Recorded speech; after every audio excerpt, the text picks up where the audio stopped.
Good morning, good afternoon, good evening, depending on where you are. I'm going to talk about today about the evolution of building codes and some recommended approaches for advancing building codes.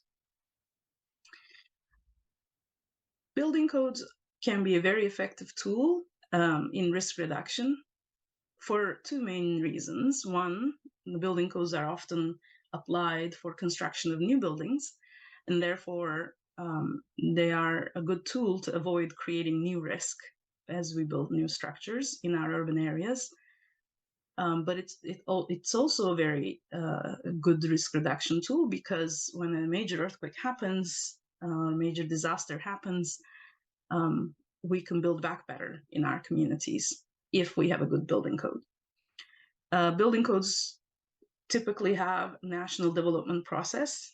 That's because each country's risk tolerance may be different, and some of the decision making that goes into the code has to be decided by the countries themselves individually. Also, nationally, the national development process allows the countries to have in-country capacity in generating the science and engineering background that goes into building codes, have a national building code development and governance structure also. Seismic hazard and its use in building codes has evolved over time, and I'm going to give an example from Canada. The first seismic provisions in Canada were put into place in the 1941 building code, and it was a single sentence. There were no maps, and the sentence simply said, take a percentage of the weight of the building and apply it horizontally as a seismic load. Since then, it's evolved quite a bit. So 1953, about 12 years later, there was now in the code a zoning map, and there were 4 zones, and depending on which zone your location was in, you did different levels of seismic considerations. Now, in 1970 code, we switched to a probabilistic approach in determining those zones in Canada. And at the time, it was a 100-year return period, roughly corresponding to 40% chance of exceedance in 50 years. In 1985, the complexity increased a little bit more and the probability level came down. So now we were designing for 10% chance of exceedance in 50 years. And we were representing the ground shaking in terms of PGA and PGB, two different factors, two different zoning factors. By 2005, we've improved it even further. One, we lowered the probability levels, acceptable probability levels again, now this time to 2% chance of exceedance in 50 years. And we started using the uniform hazard spectrum, basically spectral accelerations at various periods of shaking to represent various periods of vibration to represent the building's dynamic behavior more closely. So what does 2% probability of exceedance or chance of exceedance in 50 years mean?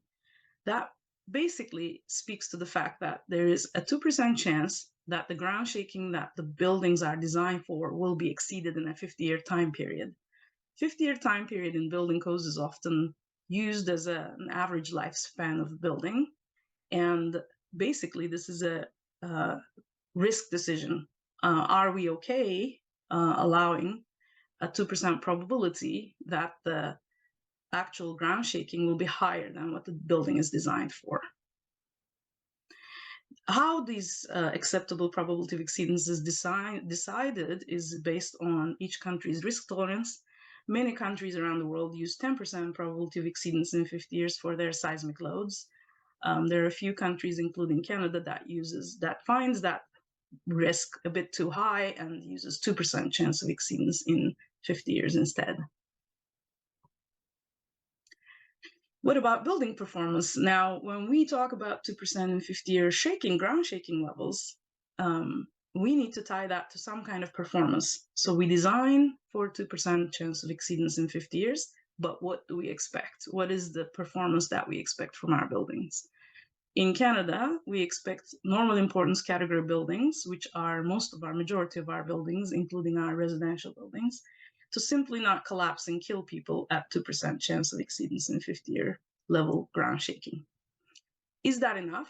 A simple single performance goal currently under consideration is whether we should also limit damage at lower levels of shaking or higher probabilities of exceedance for these buildings, not simply looking at the collapse prevention. Now, for the building code to be successful and be an effective tool in risk reduction, there are a few things that need to be in place. One is on a group of recommendations I have are on the science and engineering side of things.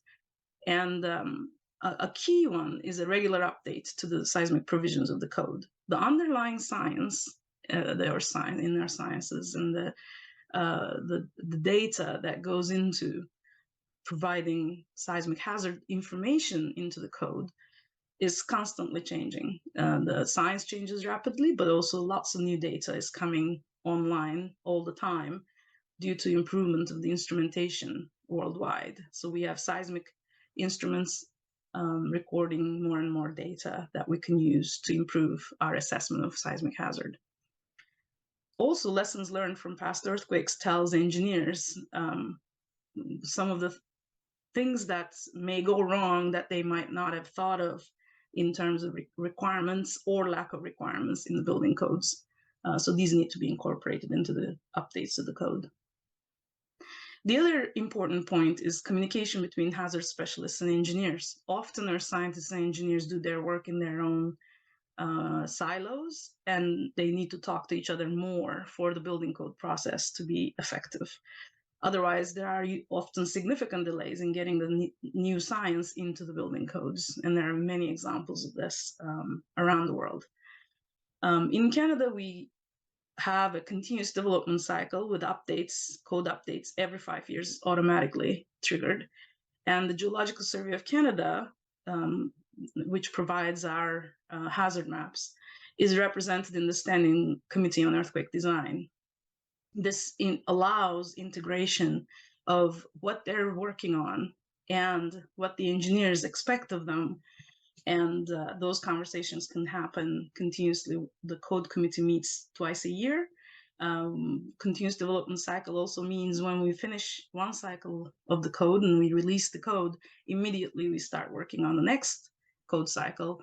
So there's no disbanding of the committee or reinstitution of the committee. The committee is always there, and we're continuously working on the code. As soon as we finish one cycle, we start working on the next. And the Geological Survey of Canada is an integral part of that process as they update the hazard. But there's also important notes to be made on the governance side. Building codes are typically developed at the national level, but enforced at the municipal level.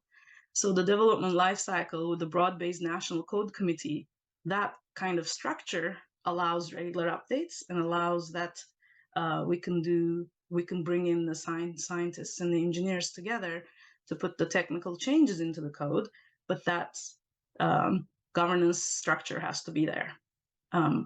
Also, for the code to be enforced at the municipal level, the municipal officials need to be informed about the building code and should be able to assure compliance with the building code when a new building project is submitted to the municipality.